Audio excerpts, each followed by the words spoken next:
Болашақ бағдарламасының Қазақстан болашағы үшін маңызы қандай?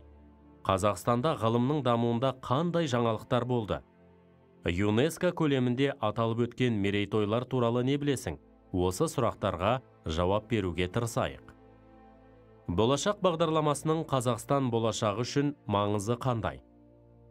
Қазақстан Республикасы президенті Нұрсұлтан Әбішұлы Назарбаевтың бастамасымен 1993 жылдың 11 қарашасында болашақ халықаралық стипендиясы белгіленді. Алғаш рет 1994 жылы 187 қазақстандық студент әлемнің 14 елінің жоғары оқу орындарына жол тартты. Бүгінде болашақ бағдарламасының түлектері мемлекеттік қызметте, білім және денсаулық саласында, ұлттық компанияларда жұмыс істеуде. Қазақстанда ғылымның дамуында қандай жаңалықтар болды? 1992 жылы ғылым мен жаңа технологиялар министрлігі құрылып, елімізде ғылымның дамуының жаңа кезеңі басталды.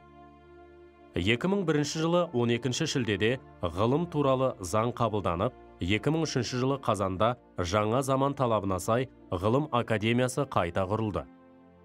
2001-2005 жылдары Қазақстан Республикасы үкіметінің қаулысымен ауыл шаруашылығы саласы бойынша ғылыми техникалық бағдарламалар қабылданды. Ғылымды дамытудың 2007-2010 жылдарға арналған бағдарламалары бекітіліп, нанотехнология және биотехнология бойынша әрі ұлттық зертханалар, еліміздің жоғарғы оқу орнының қасынан инженерлік зертханалар ашылды. 2008 жылы ғылыми жұмыстардың сапасын арттыру мақсатында Плагиат информ жобалық бағдарламасы бекітілді. Қазақстан ғалымдары еліміздің өткен кезеңін, ата тарихын зерттеуге қомақты үлес қосты. Көне заманнан бүгінге дейін 5 томдық Қазақстан тарихы, академик Әлкей Марғұланның 14 томдық тағы басқа ауқымды туындылар жарыққа шықты. ЮНЕСКО көлемінде аталып өткен мерейтойлар туралы не білесің? ЮНЕСКО бағдарламасы шеңберінде Қаныш Сәтбаевтың туғанына 100 жыл толуы елімізде кеңінен аталып өтілді.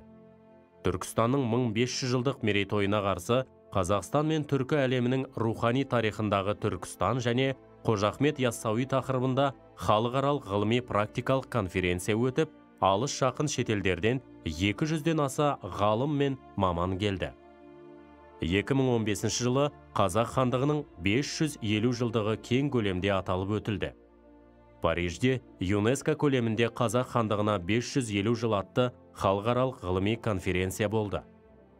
Қазақстан Республикасының әлемдегі бәсекеге қабілетті 30 елдің қатарына ену міндеті елде ғылыми сыйымды технологиялық білімі бар, басқарушылық қабілетке ие, нарықтық экономикада дұрыс бағыт таңдай алатын жоғары білікті мамандар болған кезде және дүниежүзілік нарықтық экономиканың қажеттіліктеріне жауап беретін тиімді білім беру жүйесі құрылғанда шешіле алады.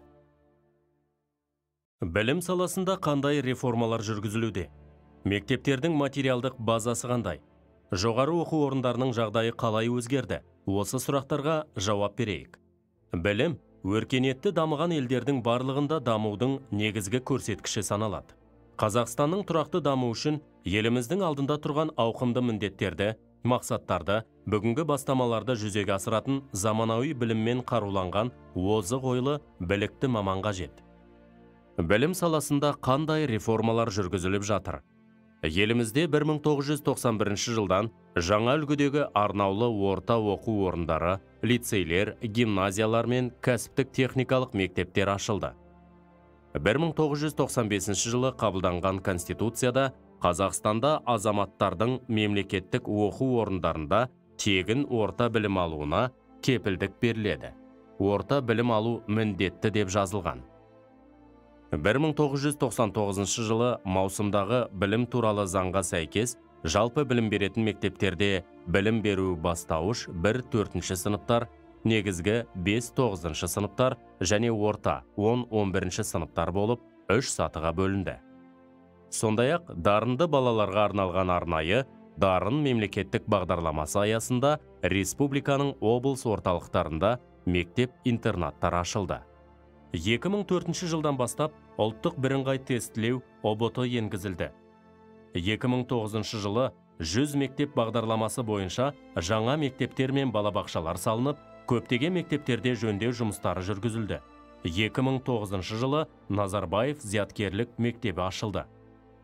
Мектептердің материалдық базасы қандай?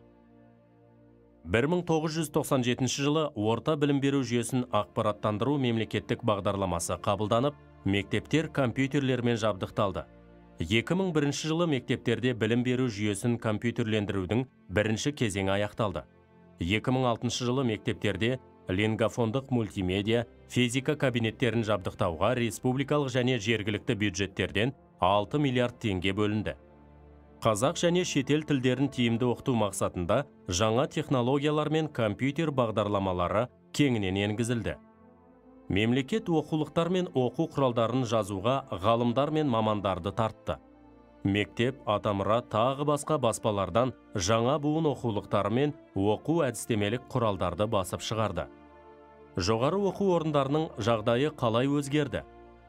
Елімізде 1990 жылдан бастап жекеменшік жоғары оқу орындары ашылды.